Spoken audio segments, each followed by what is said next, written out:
Next, on a special edition of Six in the Mix, the 2014-2015 Broadway in Miami series has been revealed at the Adrian Art Center, and we have your exclusive first look at these hot ticket shows. They are the most famous TV husband and wife duo of all time. Now, find out how I Love Lucy became a box office hit on center stage. The creators of South Park are at it again. Hear how Matt Stone and Trey Parker created another hit comedy that you won't see on TV. We take you inside the Book of Mormon. Also, we sent our Ben Aaron to get the news behind Newsies. Does he have what it takes to star in a Broadway musical? And it's all about the journey for this hit musical. Find out which celebrity was the driving force behind the creation of Sister Act on Broadway. Plus, a few quick looks at what else is coming to the Adrian Art Center this season. Hey, everyone, I'm Roxanne Vargas. This Broadway edition of Six in the Mix starts right now.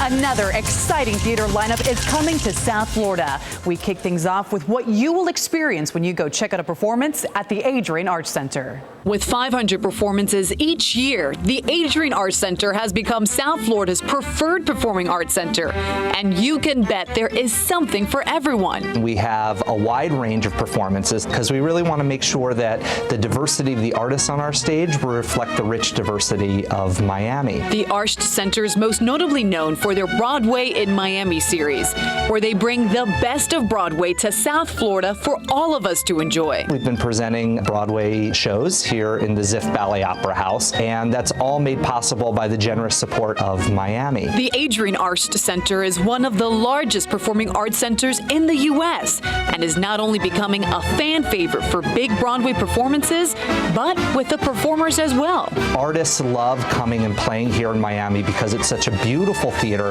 and the last row is only 170 feet from the stage, giving the audience a very intimate experience and close proximity to the action on stage, no matter where you're sitting in the theater. We try to bring that action and the energy of these great casts and have it flow off of the stage right into the house so that it's the best theatrical experience. And that tradition continues with an exciting lineup of Broadway musicals coming to the Art Center. Everybody loves a big Broadway show. Everybody loves seeing lavish costumes, big sets, great music, and no one does it better than the Art Center here in Miami.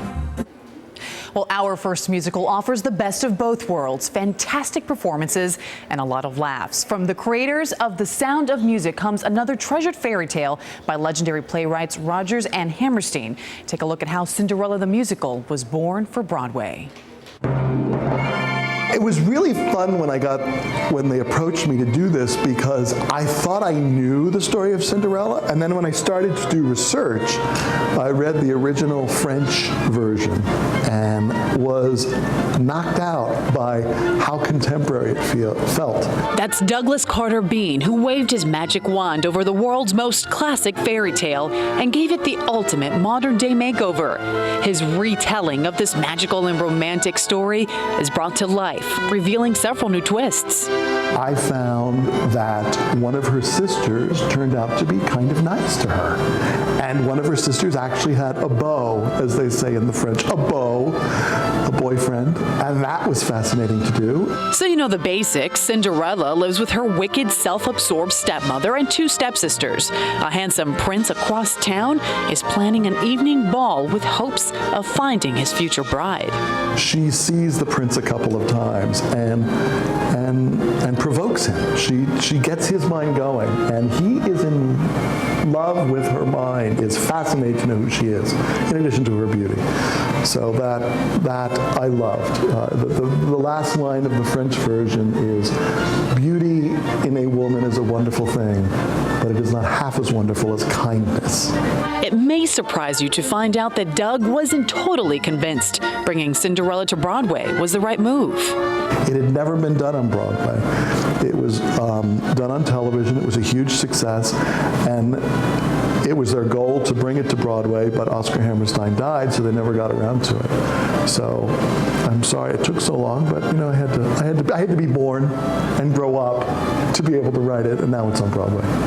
It It meant a lot for Doug to bring these characters alive for Broadway. It was also his mother's favorite fairy tale of all time. Every time I step into the theater to check on it, when I look at the audience and I realize that this is a lot of people's first theater experience. This will be people who will go to theater for the rest of their lives. This will be people who choose to go into theater, and this is their first show. And it's pretty obvious it's their first show. And they're incredibly well-behaved and quiet and fascinated with what's going on. So that's a remarkable feeling. Well, you might want to leave the kids at home for this next musical, but what else would you expect from the makers of South Park? Matt Stone and Trey Parker try their hand at Broadway musicals with the Book of Mormon. Here's a quick look. Hello, my name is Elder Young. Hello, did you know that Jesus lived here in the USA? It really is one of those stories that sounds like we're making it up to get past this question, but it really did happen in a moment when we met Bobby Lopez the night that Trey and I saw Avenue Q. In the playbill, we saw special thanks to us. So it was very bizarre because we're like, wait a minute, what? And we didn't even know these guys at all. Bobby had thanked us by name because I think he had seen the South Park movie and took it as a big inspiration. So we're like, well, that's weird. They were that movie was so inspirational to me, and all of their work, all their comedy, and all of their songs had pointed the way for me in my work. It was crazy because it was like him kind of being influenced by us, and then us being influenced back by him. We had a long conversation. I remember we just hung out. Bobby is about 5 years younger than Trey and I, so he was looking to us as like elder statesmen or something. I don't know, like, hey, okay, you guys, you've been in the business a long time. What should I do next with my career? And so the pat answer to that is, well, what do you want to do?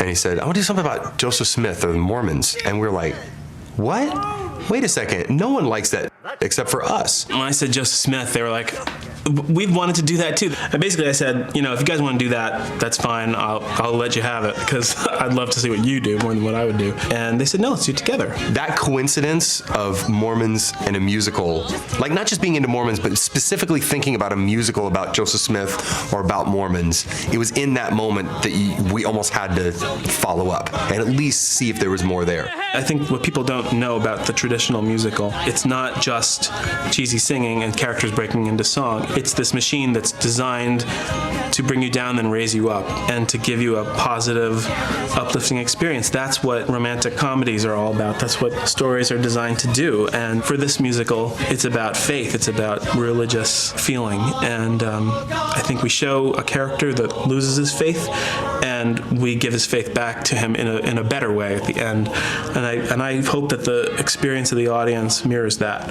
whether it's a religious experience or just feeling entertained. Coming up, they are America's favorite foursome. The beloved television series is now a brand new hit stage show. Get ready as we preview I Love Lucy live on stage. And To Wanna Be Diva's life takes a surprising turn when she witnesses a murder. Find out what it was like to work with Whoopi Goldberg in the making of Sister Act the musical. Plus, he is a choreographer for one of the biggest Broadway musicals on stage. Hear what it was like for him to work with the beautiful music in Beauty and the Beast. More of our exclusive behind-the-scenes look at what's coming to the Adrian Art Center next on this special edition of Six in the Mix.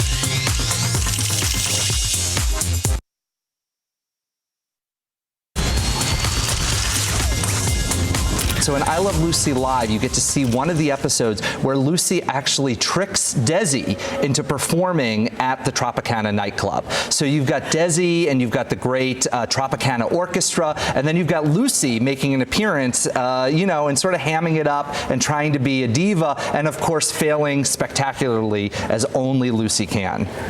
That's Scott Schiller, Executive Vice President at the Adrian Art Center, telling us about the brand new hit stage show, I Love Lucy, live on stage. And one of his favorite moments from the most beloved program in television history comes Lucy, Ricky, Fred, and Ethel live on stage and in color for the very first time. Here's a look.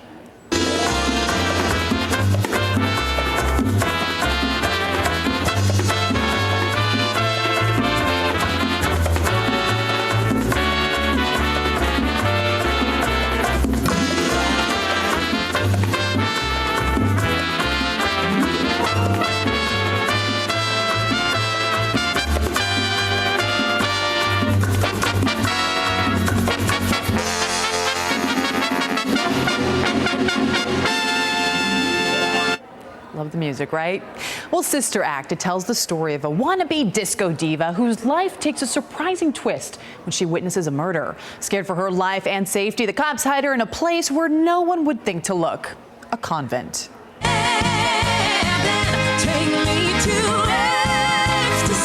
Disguised as a nun, Dolores finds herself at odds with the sequin-free lifestyle, but uses her disco moves and singing talent to inspire the choir and bring new life back into the community. And she makes the acquaintance of the Mother Superior, Dolores Van Cartier, the Mother Superior. Two people who couldn't be more different. Discover in the course of the show that there's more to each of them than they thought. We have more in common than we don't. It took Jerry Zaks about a year to complete the direction of Sister Act. Alongside was producer and personal friend, Whoopi Goldberg. It was an ongoing conversation. It was Whoopi who actually got me involved. She would come in and she would watch run-throughs, and we would talk afterwards. She would give me notes. The early 90s hit film starring Whoopi Goldberg was a big inspiration for Jerry, and he made sure he honored that film. It's a continually humbling process, because just when you think you've got it right, the perfect combination of spoken word going into song, how we resolve the song and make a transition into the next scene, that's a constant trial and error process. So how do you turn an already fabulous storyline into a musical and still preserve the plot? It begins on page one, and then it's a series of, okay, where are we? What's going to happen in this scene? We had an existing score. We had songs. Is this the best lead into this song? You know, do we want applause at the end of this song? It's real small work, and it's all about coming up with the 2,000 best ideas, you know, to make the show good. Jerry says it was pure joy to work on this production, but a bittersweet moment when his work was finished. I love directing shows. At the end of the show, when I'm standing in the back and the audience, there's a roar in the curtain calls that I've been lucky enough in my life to have heard a few times, you know? And all I can tell you is it feels like a big thank you from the audience, and it makes me really happy.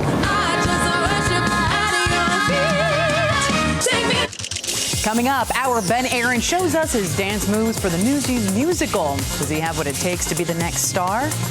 Plus, we sit down with a costume designer for Beauty and the Beast. Find out why a trip to California may have helped her win a Tony Award. Our exclusive preview of the 2014-2015 Broadway Miami series at the Adrian Art Center continues.